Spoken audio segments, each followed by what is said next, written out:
Welcome everybody to Inspiration Tube channel. Our channel is your way for motivation, inspiration, and success. Remember, you can make 75 of Michelle Obama's best quotes on hope, fear and moving forward. Michelle Obama turned 58 on January 17, 2022. In honor of her birthday, we rounded up some of our favorite inspiring Michelle Obama quotes. The former First Lady has been busy since leaving the White House. In 2018, she gave talks and signings around the world in support of her best-selling memoir, Becoming, which offered an intimate glimpse into her childhood, her career, her marriage and her ongoing charity work. She and former President Barack Obama also launched their own production company, Higher Ground Productions, and signed a multi-year deal with Netflix to produce shows and films that will explore a variety of social topics, ranging from racial inequality to the disability rights movement. Obama is clearly still an inspiring role model to her many fans, and in honor of her birthday, we're looking back at some of her best quotes on hope, hard work and what it means to be an American. Michelle Obama quotes. 1. You cannot take your freedoms for granted. Just like generations who have come before you, you have to do your part to preserve and protect those freedoms.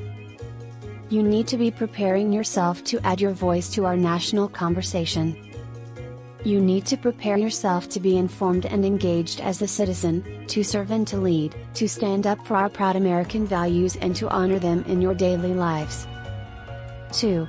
If we want maturity, we have to be mature. If we want a nation that feels hopeful, then we have to speak in hopeful terms, we have to model what we want. Interview with Oprah Winfrey in December 2017. 3. I want our young people to know that they matter, that they belong. So don't be afraid. You hear me, young people? Don't be afraid.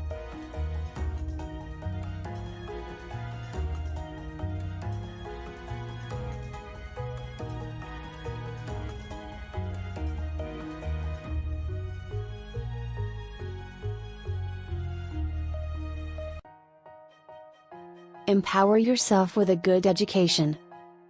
Then get out there and use that education to build a country worthy of your boundless promise.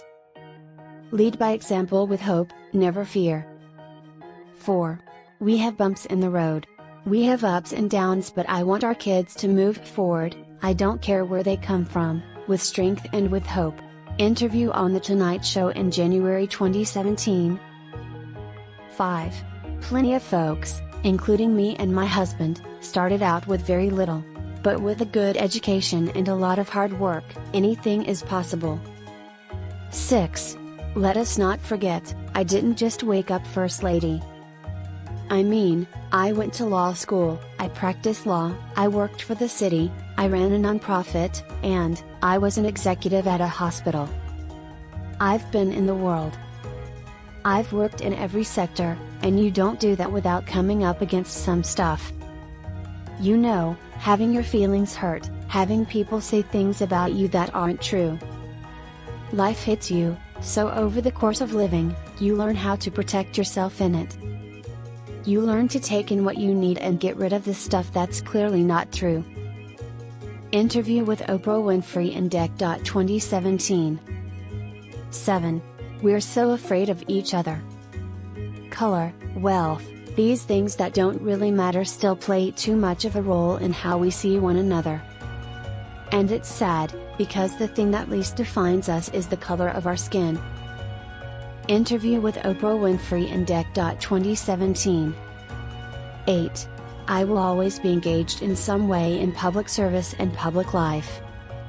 The minute I left my corporate law firm to work for the city, I never looked back. I've always felt very alive using my gifts and talents to help other people. I sleep better at night. I'm happier. Vogue, Deck. 2016. 9. Do not ever let anyone make you feel like you don't matter, or like you don't have a place in our American story, because you do. And you have a right to be exactly who you are. 10. I'm not done. I'm too young to stop. Interview on The Tonight Show in January 2017. 11. When someone is cruel or acts like a bully, you don't stoop to their level. No, our motto is, when they go low, we go high. 12. Whether you come from a council estate or a country estate, your success will be determined by your own confidence and fortitude. 13. Your story is what you have, what you will always have. It is something to own. 14. Am I good enough?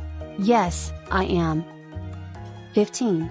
Men who are truly role models don't need to put down women to make themselves feel powerful. 16. If there's one thing I've learned in life, it's the power of using your voice.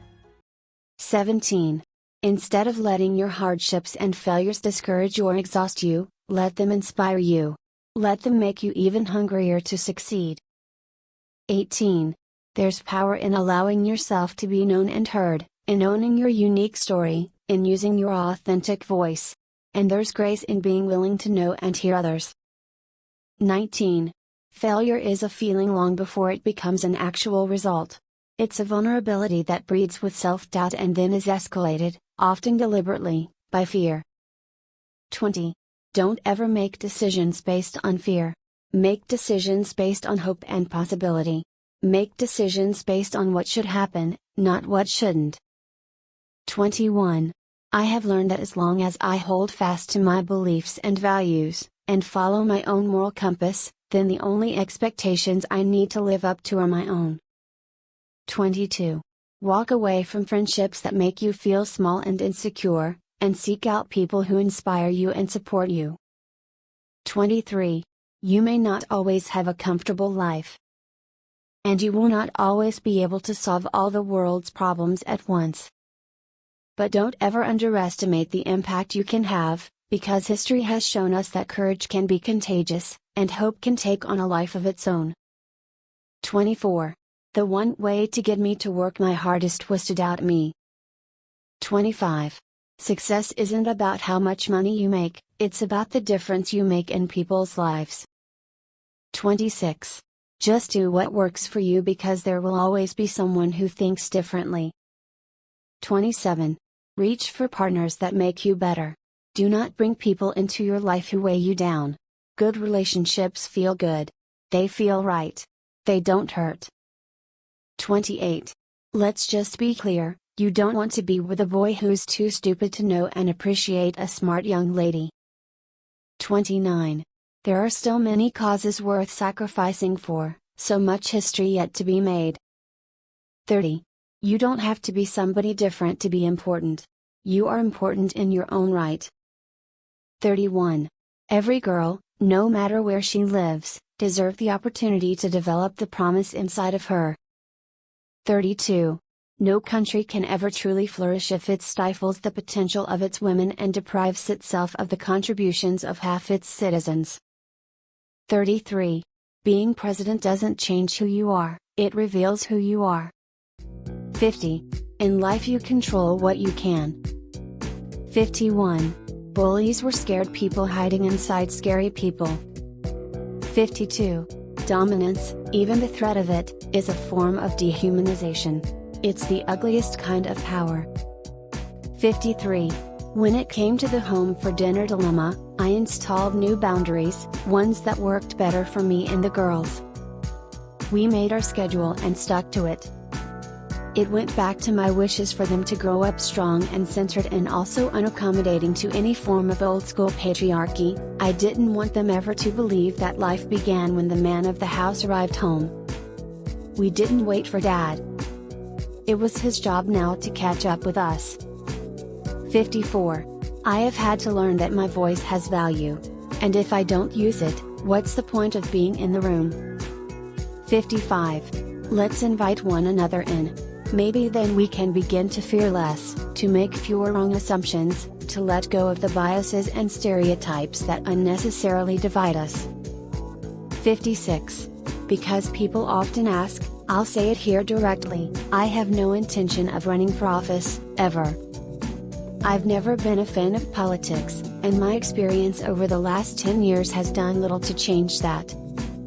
I continue to be put off by the nastiness, the tribal segregation of red and blue, This idea that we're supposed to choose one side and stick to it, unable to listen and compromise, or sometimes even to be civil. 57. I grew up with a disabled dad in a too-small house with not much money in a starting-to-fail neighborhood, and I also grew up surrounded by love and music in a diverse city in a country where an education can take you far. I had nothing or I had everything. It depends on which way you want to tell it. 58. The easiest way to disregard a woman's voice is to package her as a scold. 59. What I knew from working in professional environments, from recruiting new lawyers for Sidley and Austin to hiring staff at the White House, is that sameness breeds more sameness, until you make a thoughtful effort to counteract it. 60. Focus on what you can control. Be a good person every day. Vote. Read. Treat one another kindly. Follow the law. Don't tweet nasty stuff. 61. It's a sensation I've come to love as I've traveled more, the way a new place signals itself instantly and without pretense. The air has a different weight from what you're used to, it carries smells you can't quite identify, a faint whiff of wood smoke or diesel fuel, maybe, or the sweetness of something blooming in the trees.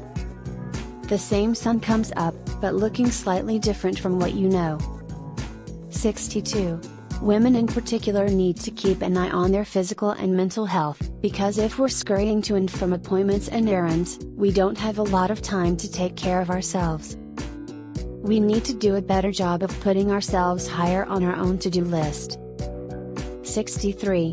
No one, I realized, was going to look out for me unless I pushed for it. 64. Kids wake up each day believing in the goodness of things, in the magic of what might be. They're uncynical, believers at their core. We owe it to them to stay strong and keep working to create a more fair and humane world. For them, we need to remain both tough and hopeful, to acknowledge that there's more growing to be done. 65. You don't really know how attached you are until you move away, until you've experienced what it means to be dislodged, a cork floating on the ocean of another place. 66. Grief and resilience live together. 67. Barack and I were raised with so many of the same values, like you work hard for what you want in life, that your word is your bond, that you do what you say you're going to do, that you treat people with dignity and respect, even if you don't know them and even if you don't agree with them. 68. I knew from my own life experience that when someone shows genuine interest in your learning and development, even if only for 10 minutes in a busy day, it matters. It matters especially for women, for minorities, for anyone society is quick to overlook. 69. Since stepping reluctantly into public life, I've been held up as the most powerful woman in the world and taken down as an angry black woman. I've wanted to ask my detractors which part of that phrase matters to them the most, is it angry or black or woman? 70. The punches hurt, even if I understood that they had little to do with who I really was as a person. 71. My mother maintained the sort of parental mindset that I now recognize as brilliant and nearly impossible to emulate, kind of unflappable Zen neutrality. She wasn't quick to judge and she wasn't quick to meddle. Instead, she monitored our moods and bore benevolent witness to whatever travails or triumphs a day might bring. When we'd done something great, we received just enough praise to know she was happy with us, but never so much that it became the reason we did what we did. 72. Becoming requires equal parts patience and rigor. Becoming is never giving up on the idea that there's more growing to be done. 73. I was determined to be someone who told the truth, using my voice to lift up the voiceless when I could, and to not disappear on people in need. 74. I've learned that it's harder to hate up close. 75. I never cut class. I loved getting A's, I liked being smart. I liked being on time. I thought being smart is cooler than anything in the world. Thank you for watching, and don't forget to subscribe for more videos. Remember, you have the choice.